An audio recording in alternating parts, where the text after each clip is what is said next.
الحمدللہ رب العالمین والصلاة والسلام علی سید المرسلین۔ پچھلے دنوں ایک بھائی کا کمنٹ آیا، وہ کہتے ہیں کہ میرے ساتھ پچھلے کچھ دنوں سے یہ پرابلم چل رہی ہے کہ جب بھی میں درود پاک پڑھنے بیٹھتا ہوں تو میرے ذہن میں یہ وسوسہ آتا ہے کہ مجھے درود پاک پڑھنے کے بجائے اللہ کا ذکر کرنا چاہیے۔ میں درود پاک کو اللہ کے ذکر پر ترجیح دے رہا ہوں، میں درود پاک کو اللہ کے ذکر پر فوقیت دے رہا ہوں۔ مجھے ایسا نہیں کرنا چاہیے، بلکہ مجھے درود پاک کے بجائے اللہ کا ذکر کرنا چاہیے۔ ہو سکتا ہے کہ آپ میں سے بھی بہت سارے لوگوں کے ذہنوں میں یہ وسوسہ آتا ہو، تو اس ویڈیو کو مکمل اور توجہ کے ساتھ دیکھیے گا۔ اللہ نے چاہا یہ وسوسہ جڑ سے کٹ جائے گا۔ اور اگر آپ کے ذہنوں میں بھی درود پاک سے متعلق کچھ بھی سوالات ہوں تو آپ کمنٹس میں پوچھ سکتے ہیں۔ دیکھیں، یہ جو درود پاک ہے نا، یہ بھی اللہ کا ذکر ہے۔ اور حضرت یوسف بن اسماعیل نبہانی رحمۃ اللہ تعالی علیہ بڑے امام گزرے ہیں، آپ فرماتے ہیں کہ اللہ کے ذکر کی جتنی بھی اقسام ہیں ان میں سے درود پاک اول قسم میں آتا ہے، اور یہ وہ مبارک عمل ہے کہ جس کو خدائی عمل ہونے کا شرف حاصل ہے، اور یہ وہ کام ہے کہ جو اللہ بھی کر رہا ہے۔ دیکھیں، اللہ تبارک و تعالیٰ نے قرآن کریم فرقان حمید میں کتنے احکامات نازل فرمائے۔ دیکھیں، اللہ تعالیٰ نے کسی بھی عمل کا حکم ارشاد فرمایا نماز پڑھو، روزہ رکھو، زکوٰۃ دو، حج کرو، یہ سارے اعمال کرو، کیونکہ یہ سارے اعمال اس کی رضا حاصل کرنے کے لیے کیے جاتے ہیں، یہ سارے اعمال اس کا قرب حاصل کرنے کے لیے کیے جاتے ہیں۔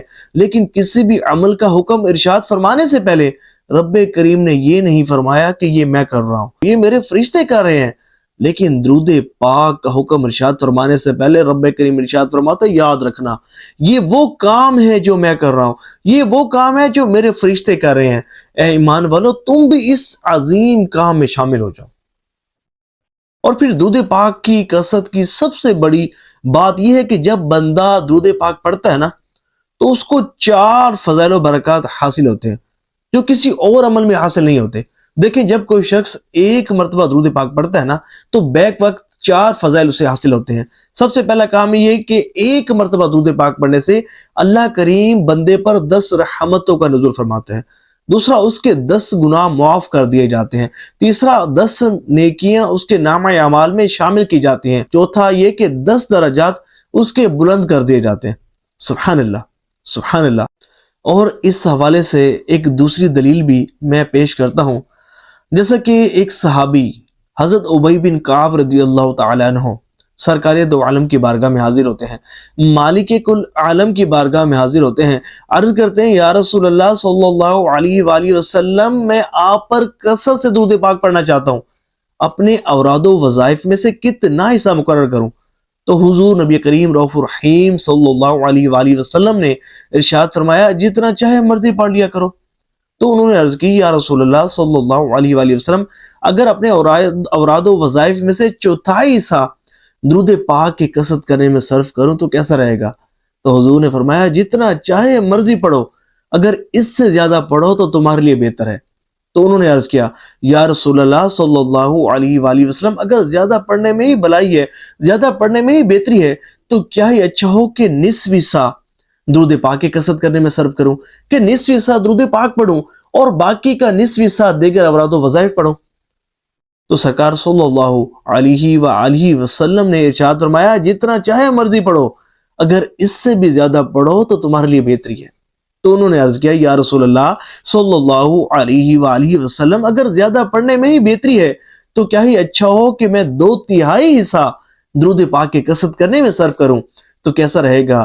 تو سنیے، حضور نبی کریم رؤوف الرحیم صلی اللہ علیہ وآلہ وسلم نے ارشاد فرمایا جتنا چاہے مرضی پڑھو، اگر اس سے بھی زیادہ پڑھو تو تمہارے لیے بہتر ہے۔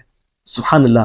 یہ سن کر انہوں نے عرض کی یا رسول اللہ صلی اللہ علیہ وآلہ وسلم، اگر زیادہ درود پاک پڑھنے میں ہی بہتری ہے، اگر زیادہ درود پاک پڑھنے میں ہی بھلائی ہے، تو کیا ہی اچھا ہو کہ درود پاک کی کثرت کرنے کو ہی اپنا وظیفہ بنا لوں تو کیسا رہے گا؟ یا رسول اللہ صلی اللہ علیہ وآلہ وسلم، اگر سب اوراد و وظائف چھوڑ دوں اور صرف درود پاک کی کثرت کرنے کو ہی اپنا معمول بنا لوں تو کیسا رہے گا؟ تو سنیے سرکار دو عالم صلی اللہ علیہ وآلہ وسلم نے ارشاد فرمایا، اگر تم ایسا کرو گے تو اللہ تبارک و تعالی تمہارے دنیا اور آخرت کے تمام معاملات کے لیے کافی ہوگا اور تمہارے تمام گناہ معاف کر دیے جائیں گے۔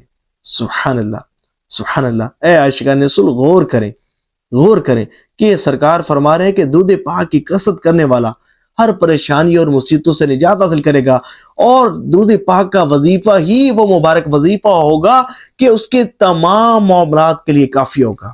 سبحان اللہ۔ اس لیے تو بزرگان دین رحمہم اللہ المبین فرماتے ہیں کہ اگر کوئی شخص صرف درود پاک کی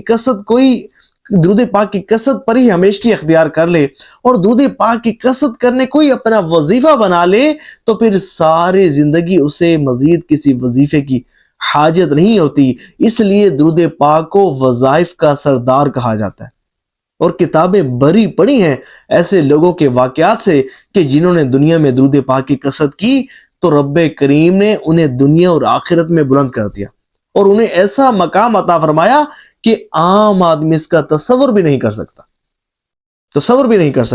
اور یہی وہ مبارک وظیفہ ہے کہ اس کی کثرت کرنے کی برکت سے دنیا اور آخرت کی تمام پریشانیاں، تمام مصیبتیں دور ہوتی ہیں اور بندہ اللہ کا برگزیدہ پسندیدہ بندہ بن جاتا ہے، اور حضور نبی پاک علیہ الصلوۃ والسلام کی توجہ نصیب ہوتی ہے۔ اور یہ درود پاک کے وظیفے کی خاص بات ہے کہ بندہ اس کی برکت سے ایمان کی حالت سے اس دنیا سے رخصت ہوتا ہے، اس کا خاتمہ ایمان پر ہوتا ہے، اور قبر میں بھی درود پاک کی برکتیں اس کو نصیب ہوتی ہیں، روز محشر بھی درود پاک کی برکتیں اسے نصیب ہوتی ہیں۔ اور سب سے بڑھ کر یہ کہ درود پاک کا وظیفہ وہ مبارک وظیفہ ہے کہ اس کی برکت سے درود پاک پڑھنے والے کو بروز محشر حضور نبی کریم رؤوف الرحیم صلی اللہ علیہ وآلہ وسلم کی شفاعت نصیب ہوگی۔ اب مجھے یہ بتائیں کہ کتنا بابرکت وظیفہ کہ جس کی حضور شفاعت فرما دیں کہ جو جنت میں داخل ہو جائے، اسے اور کیا چاہیے؟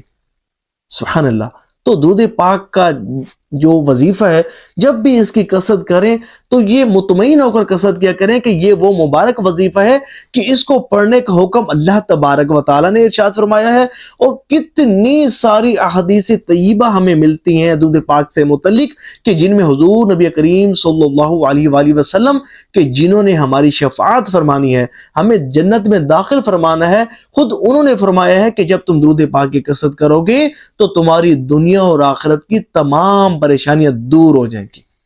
سبحان اللہ، سبحان اللہ۔